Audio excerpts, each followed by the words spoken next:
Hey everyone, welcome to r/Tales from Tech Support, where we get to have a little chuckle at the technologically disadvantaged, like me. I'm Uncle Reddit, and have I got a story for you. Hey guys, back in the shop recording again, new camera, new lights, plugged them in this time, and I get to read stories to you guys while Megan does all the work in the shop. Yay. I should have followed my instincts. I was assigned a ticket to install a server roof fan at a client's site. It was my first time ever doing such a ticket, but no problem. I'm a capable technician that can follow instructions and look at something and determine what goes where. I get on site, talk to the client, get the new server roof fan out of the box, take off the old server roof and replace it with the new server fan. I installed the roof fan precisely how it was in the diagram along with instructions. I installed it in where it fit perfectly.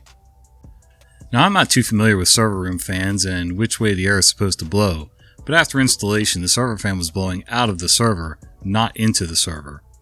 I tell the client I'm finished, but he wants to check out my work.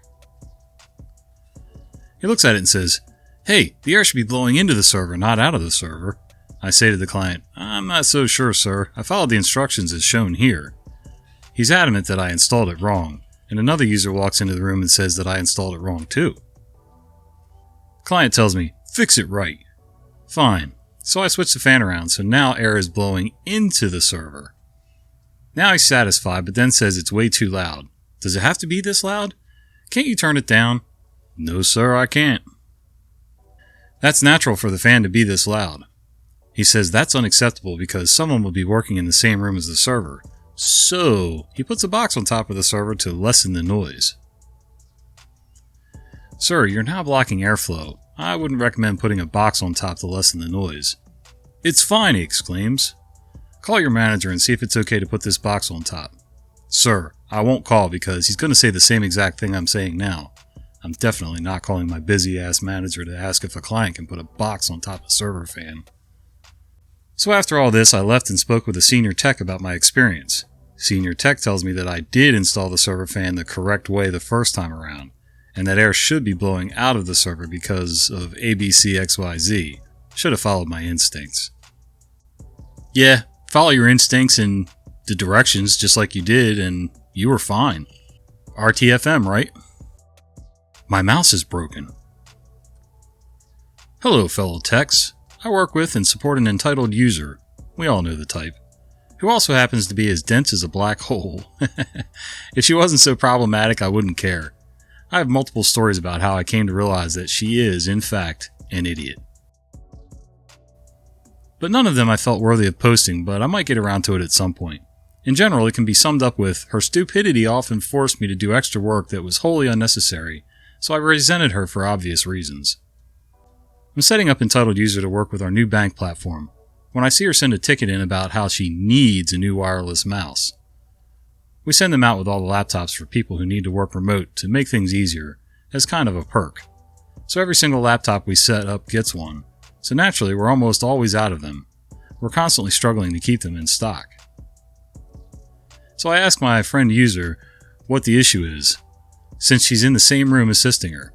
Let me be clear, I asked friend user first because I had a hunch that entitled user was going to lie directly to my face. And what do you know? I hate being right all the time. She asks the entitled user, who doesn't know that we're friends, what the issue is, and the info is then relayed to me that entitled user has decided she doesn't want to have to pick up her wireless mouse and put it in her laptop bag with her laptop to take home. She wants a wireless mouse for her desk and one for her bag. I tell friend user, nicely, that the whole reason she has a wireless mouse and not a wired one is so that it's easy to travel with. We do have a wireless mouse in stock, but sending one out just for her to have an extra defeats the entire point of her having the wireless to begin with. Friend user bows out of being the middleman at this point, saying she agrees with my point but does not want to relay any more information for me. I don't blame her. So I thank her for giving me the honest truth and move directly to contact with entitled user. Me, being the nice patient guy I am, rather than just saying, "No, your request is wholly unreasonable," I decide to give her the chance to come clean, then offer her a solution. "Good morning, entitled user. What's the issue with your current mouse?" "It's broken, and like multiple pieces broken." Liar, liar, pants on fire. "Oh, that's terrible. How and when did this happen? Have you been able to work at all?" It just happened this morning. I dropped it. I can't work and I need a new one. At this point, I'm done with the song and dance and clue her in that I know it's not actually broken because I'm actively remoted into her PC and can see her moving the mouse around. I am in take no crap mode because I'm underpaid and overworked and already don't like her. I can see your mouse moving around on your screen, so it looks like it's working alright for now. Friend user has let me know the situation with your mouse. So the wireless mice are provided with the laptops so that if the dongle is plugged directly into the laptop, it will be easy to move and travel with. If you'd like one for permanent replacement in your laptop bag, I can send you an extra wired mouse for the docking station. However, we don't keep stock on hand to provide multiple wireless mice per laptop. I felt like that was reasonable workaround. She gets an extra wired mouse, we have a million of them, and then she can keep the wireless in her bag. Instead, she doesn't respond to the email and ignores it entirely. I wish there was a happy ending to this story, but I found out from friend user later that she was just going to buy another wireless mouse and expense it to the bank, which will probably get approved. There are just some special users that make me drink heavily. Edit. So it got pointed out that without context it sounds like I just threw friend user under the bus, so I'll copy a comment up here for a bit more clarification, cause I did cut out a part of the story, cause it was feeling long. I was in entitled user's PC and working on things, and had to call friend user's cell to work on other stuff at the same time for entitled user, who then repeated that she needed a new mouse and told friend user to tell me that. Friend user repeated that to me and said it seemed to be working okay for right now, and that she wanted one for her laptop bag, I believe. So friend user did get involved again, and entitled user knew we were talking about it, but that all felt unimportant to the gist of the story to talk about all that back and forth on the phone call. Yeah, I hate people like that. You know, if you want extra, just blatantly say, hey, I'd like an extra one. I'll even pay for it, something. But to just pretend that you broke your mouse or whatever, just so you can get a free replacement, that's shady, man. Stop being lazy. Hey, I travel with all this stuff. Camera, light, microphone, laptop, put it all in my bag. Now I even have a wooden, almost like a peach crate that I carry all my junk in, so if I can do that, she can surely put a mouse in her bag. Security officer breaks security. I worked as a tech lead in a small account of a huge corporation, and I typically handled the tech support problems within our system because I was in the office and most of the other developers were off-site, plus I knew everything about our system. One day I received a tech support call from the top manager about how our account did not have documentation of items promoted to production since the first quarter. This isn't something I normally did, as it was in the system administrator area, but I knew the scripts, had read-only access to them, and knew how unsupported we were in that department this year. We went from a specific SA who knew our system to a revolving group team that didn't know our system. We were starting our yearly audit with an external firm on our security procedures and all sorts of other business things. Without this audit trail, we were in deep trouble and could face some big fines. A little history is needed. We had finally picked up our own account security officer, ASO, in charge of the standard corporate security requirements for our industry. Beforehand, our small account had piggybacked off another account. This was a finding of the previous year's audit that we didn't have a dedicated ASO. This new ASO took great exception that, with our very small team, that I not only wrote and reviewed code, but also promoted code through the various environments. The ASO thought that I was a security risk and came up with all sorts of scenarios in which I could go bad and corrupt or destroy the system in some way.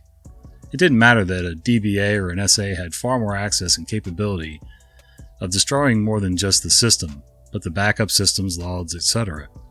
I was the one who was the danger. I gave the ASO our written documentation on the promoting procedures and walked them through the steps and situations that had to be avoided. All this was documented. Their major concern was that I could promote my own code to production.